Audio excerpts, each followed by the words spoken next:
Next है हमारा private defence. अब इस प्राइवेट डिफेंस को हम समझ सकते हैं कि जैसे खुद के बचाव के लिए हमने एक रीजनेबल फोर्स का इस्तेमाल किया जो हमारी इमीडिएट होनी चाहिए, मतलब उसी टाइम पर ही। ये नहीं कि उसने मुझे मारा मैं उसको 4 दिन बाद आके उसको हल्का सा ऐसे करूँगा, ऐसा कुछ नहीं होना चाहिए। जो इमीडिएट होना चाहिए उसी टाइम पर ही अपने आप को बचाने के लिए सेल्फ डिफेंस का इस्तेमाल करना, एक रीजनेबल फोर्स का इस्तेमाल करना, ताकि अपनी सेफ्टी को हम इसमें रख पाएँ, अपने आप को हम सेव कर पाएँ। अब इसमें हमारा केस लो है बर्ड्स वर्सेस हॉलबुर्ग का। इसमें होता क्या है, जो हमारा यहाँ पर ना एक पर्सन है प्लेंटिव, मतलब ये केस जो हमारा स्यू किया गया है ये एक ट्रेस पासर ने स्यू किया है, क्योंकि वो किसी के घर में ऐसे दीवार टाप के चला गया, उसको ना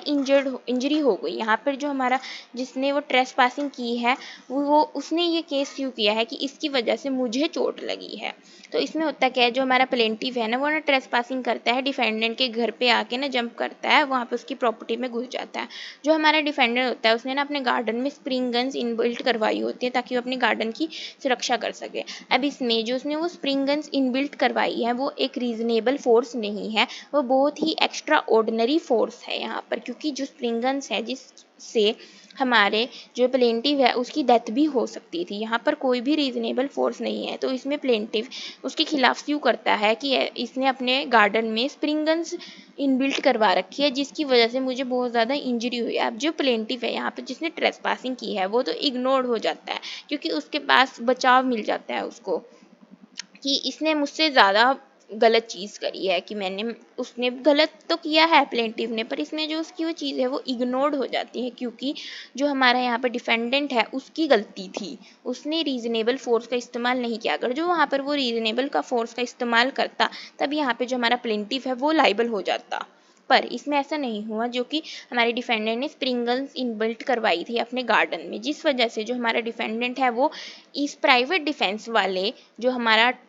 डिफेंस है इसको इस्तेमाल नहीं कर पाया, इसको अवेल नहीं कर पाया। क्यों? क्योंकि इसके पीछे एक सिंपल सा रीज़न है। यहाँ पर ये प्राइवेट डिफेंस हमें अलाउ करता है कि हम रीजनेबल फोर्स का इस्तेमाल करें, जो कि यहाँ पर नहीं की गई। जो हमारा डिफेंडेंट है उसने यहाँ पर रीजनेबल फोर्स का इस्तेमाल नहीं किया, जिस वजह से वो लाइबल हुआ।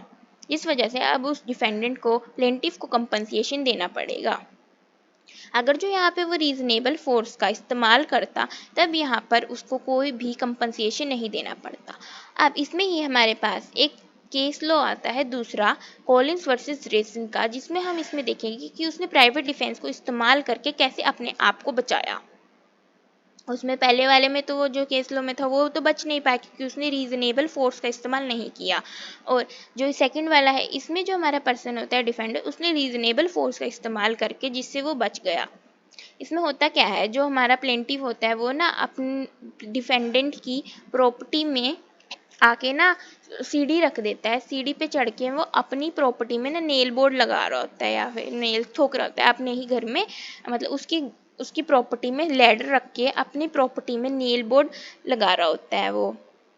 इसमें क्या होता है, जो डिफेंडेंट होता है ना, डिफेंडेंट आके ना उसको सीढ़ी को ना ऐसे हल्का सा पुश कर देता है, उसको मतलब धक्का मार देता है, जिस वजह से ना वो हल्का सा, जिससे ना वो प्लेंटिव होता है वो नीचे गिर जाता है, उसको ना इंजरी हो जाती है। अब इसमें जो प्लेंटिव है हमारा जिसको इंजरी होती है, जो सीढ़ी पे से गिर जाता है, वो ना एक फाइल केस यू करता है कि इसने मेरे अगेंस्ट में टोट किया है, इसने मुझे धक्का मार दिया ऐसे कि मैं जिससे गिर गया जिस वजह से मुझे इंजरी हुई है, उसके बाद ना वो केस यू कर देता है। अब इसमें क्या होता है, जो यहाँ पे डिफेंडेंट होता है वो कहता है कि मैंने सिर्फ उसको जेंटली शूक, मतलब बिल्कुल हल्के से उसको सीढ़ी को गिरा है और वो जेंटली ही गिरा है, कोई ऐसे उसको जोर से चोट नहीं लगी उसको, ना ही कुछ उसका कोई नुकसान हुआ है, क्योंकि ये मेरी प्रॉपर्टी में मेरी बिना परमिशन के घुस रहा है, जिससे मैंने अपनी प्रॉपर्टी को बचाने के लिए और खुद को बचाने के लिए, अपनी प्रॉपर्टी को बचाने के लिए और खुद को बचाने के लिए यहाँ पर एक रीजनेबल फोर्स, अब उसने उसको जेंटली शूक किया है जिससे उसने रीजनेबल फोर्स का ही इस्तेमाल किया, उसने उसको कोई गोली वगैरह ऐसा कोई, जैसे पिछले केस में स्प्रिंग गन्स का ऐसे उसने कोई इस्तेमाल नहीं किया, उसने सिर्फ यहाँ पर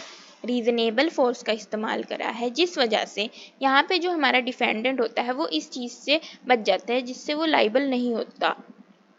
इसलिए जो हमारा रेंसिन है वो प्राइवेट डिफेंस वाला जो हमारा डिफेंस है इसको अवेल करके यहाँ पर नॉट लाइबल होता है, और इसमें उसको कोई भी कंपनसेशन कॉलिंस को नहीं देना होता, क्योंकि उसने रीजनेबल फोर्स का इस्तेमाल किया होता है, जिस वजह से प्लेंटिफ है जो प्लेंटिफ को कोई ज़्यादा इंजरीज नहीं होती, ना ही कोई कुछ उसको ज़्यादा चोट लगती है, और उसने सिर्फ लैडर को जेंटली शूक किया होता है, जिस वजह से वो जेंटली ही ज़मीन पर आके गिरता है।